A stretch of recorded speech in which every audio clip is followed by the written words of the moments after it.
အားလုံးပဲမင်္ဂလာပါကျွန်တော်တို့လည်းပါဘူး H Slime Back Channel ကနေပြီးတော့အားလုံးကိုပြန်လည်ကြိုဆိုလိုက်ပါတယ်ခင်ဗျာကျွန်တော်တို့ဒီတစ်ပတ်စနေညမှာတော့ကျွန်တော်တို့လပါဘူး PH တက်တွေအတွက်ကတကယ်ကိုရင်ခုန်စရာကောင်းတဲ့အခွင့်အရေးတစ်ခုကရောက်ရှိလို့လာပြီပေါ့နော်ဘာလို့လဲဆိုတော့ဒီအဆင့်9မှာရှိတဲ့ချက်စီးကဒီအပေါ်အာဆင်နယ်နဲ့ထိတ်တိုက်တွေးနေတာကြောင့်ဒီအမှတ်ရော့ဖို့ရှိနေတဲ့အချိန်မှာဆိုရင်ကျွန်တော်တို့လပါဘူးကဆိုရင်အဆင့်18က Watson အိမ်ကွင်းမှာဧည့်ခံရှင်ပြန်ကစားပြီးတော့အနိုင်ယူဝယ်လိုတယ်ပေါ့နော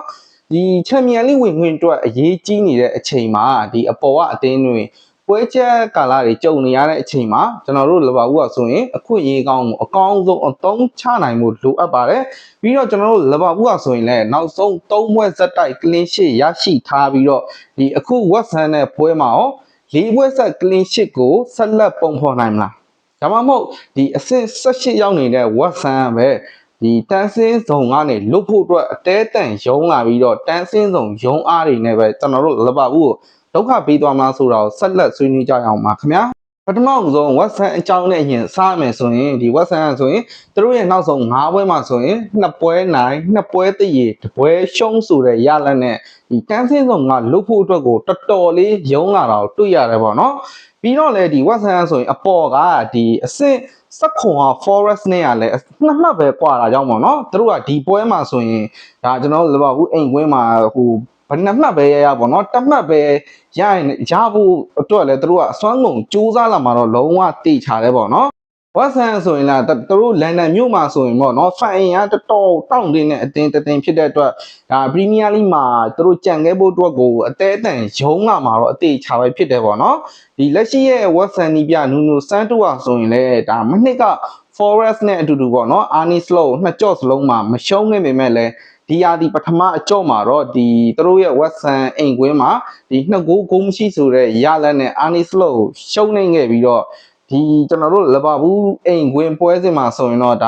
နူနိုစန်တိုတို့အနေနဲ့လည်းမရှုံးဖို့ပဲဦးစားပေးကစားလာနိုင်ပြီးတော့ဒီ9ယောက်တန်းခန့်စစ်တွေနဲ့အတူတူလိုဘလော့ပိတ်ဆော့လာပြီးတော့ဒါသူတို့ရဲ့မြန်ဆန်တဲ့တောင်ပန်တွေဖြစ်တဲ့ဒီဘိုးဝင်တို့ဆမ်မာဗယ်လီတို့ရဲ့တောင်ပန်တွေကနေတဆင့်ပေါ့နော်ကျွန်တော်တို့လပါဘူးအသင်းကိုကောင်းတာအတက်တွေကနေထိုးနှက်လာနိုင်တယ်ပေါ့နော်ကျွန်တော်လပါဘူးအသင်းအနေနဲ့လည်းဒီ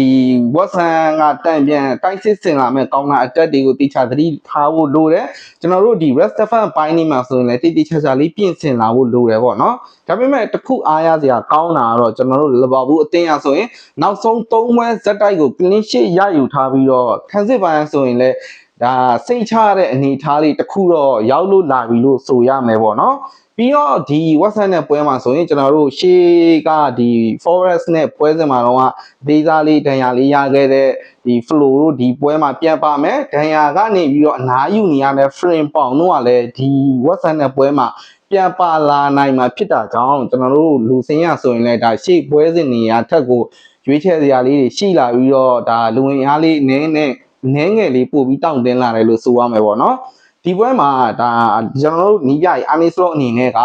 ဒီ frame ပေါင်တို့ flow တို့ပြန်ပါလာတဲ့အချိန်မှာအာနီစလောအနေနဲ့ပွဲထွက်လူစင်းကိုဘယ်လိုထုတ်မလဲဒါကျွန်တော်တို့ဂိုးသမားတော့အလစ်စင်ပဲပေါ့ဒီနောက်တန်းမှာဆိုရင်ဒါဗန်ဒိုက်တို့ကိုနာတီတို့ကာကတ်တို့ကတော့ကျင်းနေပါလာမှာဖြစ်ပြီးတော့ဒီ right back နေရာမှာအာနီစလောအနေနဲ့ frame ပေါင်ပြန်သုံးမလားဒါမှမဟုတ်ဆိုဖို့သုံးမလားပထမကြောလို့ goal mask ကိုပဲသုံးမလားဘလို့သုံးမလဲဆိုတာကျွန်တော်တို့တစ်ချက်စောင့်ကြည့်ရမယ်ဒီဆိုဘူရဲ့နေရာပေါ်မူတည်ပြီးတော့ကျွန်တော်တို့ကွင်းထဲမှာဆိုရင်လည်း gravity နဲ့မာကာကိုပဲတွဲမလားဒါမှမဟုတ်ဒီဆိုဘူနဲ့ gravity ကိုတွဲပြီးတော့မာကာကိုအနားပေးမလားဒါမှမဟုတ်ရင်လည်းဒီ flow AM နေရာမှာမထားဘဲနဲ့ဒီ gap ကိုအောက်ပြီးတော့ flow left wing ကိုထုတ်ပြီးတော့ကျွန်တော်တို့ကွင်းထဲ3ယောက်မှာဆိုရင် gravenberg ကောမာကာကောဆိုဘောအဲ့လိုမျိုး3ယောက်ပဲပြန်ပြီးတွဲလာမလားဆိုတာချက်ဆောင်ကြည့်ရမယ်။ EKTK ကတော့ဒီပွဲမှာကျင်းတွေပါလာနိုင်မှာဖြစ်ပြီးတော့ right wing မှာတော့ဒီအာနီစလောအနေနဲ့ဆာလာဝက်ထပ်3မလားဆိုတာလည်းတစ်ချက်ဆောင်ကြည့်ရမယ်။ဒီဆိုဘိုတို့ဒီပွဲစဉ်မှာအာနီစလောအနေနဲ့ဘယ်နေရာကိုထားမလဲပေါ့နော်။ဘာလို့လဲဆိုတော့ဆိုဘိုလည်း line ကအောက်လို့မရဘူး။ဆိုဘိုကဆိုရင်ကျွန်တော်တို့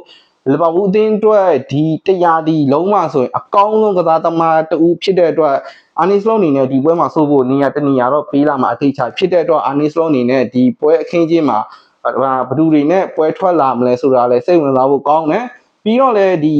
ဖောင်အောင်နေတဲ့ကပိုထုတ်ပြီးပေါ့ကျွန်တော်တို့ဒီလဘာဦးပြည်သက်တွေအများစုတောင်းဆိုနေကြတဲ့ Rio ကိုဒီကပိုရဲ့နေရာမှာပွဲထွက်လာမလားဆိုတာလည်းစောင့်ကြည့်ရမယ်မှန်မှန်ရရတစ်ခုပြောရမယ်ဆိုရင်ကျွန်တော်တို့ဒီပထမအကြော့ဝက်ဆန်အိမ်ကွင်းမှာ2 9 9မရှိနဲ့နိုင်တော့ဆိုရင်ဒါအဲ့ဒီပွဲမှာကျွန်တော်တို့လဘာဘူးအသင်းကဒီအာနီစလော့အနေနဲ့ပထမဦးဆုံးပေါ့နော်ဆာလာကို first line နဲ့ကနေအောက်ချပြီးတော့တပွဲလုံးမတုံးခဲ့တဲ့ပွဲတစ်ပွဲဖြစ်တယ်ပေါ့နော်အဲ့ဒီအချိန်မှာတော့ဒီဆာလာကဆိုရင်ဒါနဲငယ်ဖောင်အောက်နေလို့အာနီစလော့အနေနဲ့ဒါဆာလာအောက်ထားတာကိုဘာမှတော့မပြောလို့ပြင်မဲ့လေဒီနောက်ပိုင်းမှာ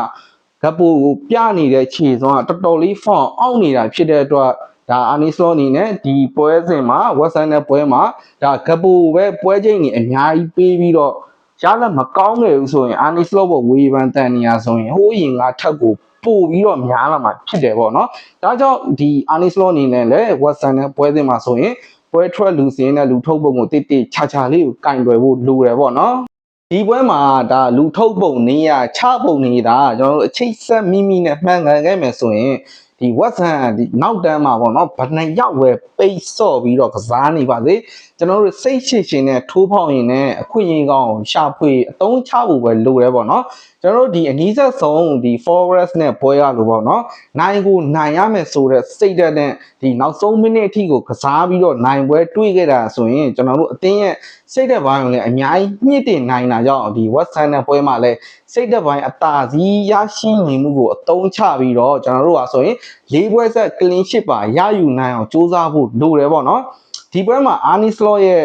ဒါပွဲထွက်လာမဲ့လူထုတ်ပုံအခင်းချင်းရန်ဆိုရင်ယာနှုံးမြေကိုအရေးပါနေပြီးတော့ကျွန်တော်တို့လဘဦးကစားသမားတွေအနေနဲ့လည်းအခွင့်အရေးတွေကိုပြည့်ပြည့်ဝဝအသုံးချနိုင်မှုလိုအပ်တယ်ဘာကြောင့်လဲဆိုတော့ကျွန်တော်တို့လဘဦးအတွက်ကဒီ Watson နဲ့ပွဲစဉ်ရဆိုရင်မဖြစ်မနေအမှတ်အပြည့်ရယူဖို့လိုတယ်ပေါ့နော်ကျွန်တော်တို့ဒီတစ်ဖက်ကဒီ Chelsea က Arsenal နဲ့ထိတိုက်တွေ့နေချိန်မှာဆိုရင်ဒါ Chelsea ကအမှတ်ရောခဲ့မယ်ဆိုရင်တို့ကြော်တက်ဖို့အတွက်ကိုကျွန်တော်တို့ကဒီ Watson နဲ့ပွဲမှာအမှတ်ပြည့်မဖြစ်မနေကိုရယူနိုင်မှသာလျှင် Chelsea ကိုကြော်တက်နိုင်မှာဖြစ်တယ်ပေါ့နော်ချန်ပီယံလိဝင်ခွင့်အတွက်ဒီလက်ကျန်ပွဲစဉ်ကလည်းတိတ်အများကြီးမကြံတော့တဲ့အချိန်မှာဒီလိုဝင်ခွင့်အတွက်ဒါ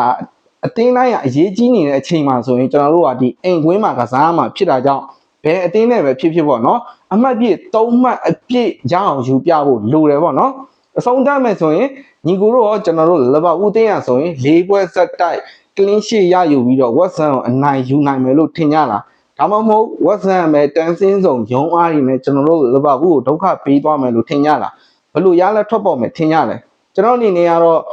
ဒီ Watson နဲ့ပွဲသင်းမှာအာနီစလောအနေနဲ့ကတိတိကျကျလေးပြင်ဆင်လာပြီးတော့ပထမအကြော့တော့ကလိုမျိုးပဲ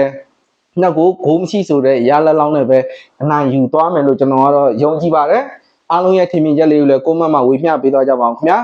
ဆုံးနေကြည့်ရှုပေးခဲ့ကြတဲ့အတွက်အားလုံးကိုကျေးဇူးအများကြီးတင်ပါတယ်ခင်ဗျာ